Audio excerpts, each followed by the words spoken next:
วันนี้ครัวคุณเอ็มมีลาบหมูคั่วนะเจ้า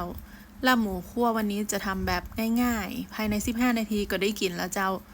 เป็นหลักสูตรเร่งรัดเราไม่ต้องไปลาบไปอะไรอย่างคือมันยุ่งยากมากมายก่อนอื่นเราก็นำเครื่องในมาต้มนะเจ้าต้มเสร็จเราก็หั่นให้มันหนาบางเกินไปให้มันเข้าเนื้อกับหมูสับที่เราได้สับไว้นะเจ้าแล้วก็คลุกเลือดใส่พริกลาบเป็นพริกลาบสำเร็จนะเจ้าแล้วก็ใส่น้ำปลาแล้วก็ชูรสลงไปนิดหน่อยแล้วเราก็คลุกเคล้าให้มันเหนียวเลยนะเจ้า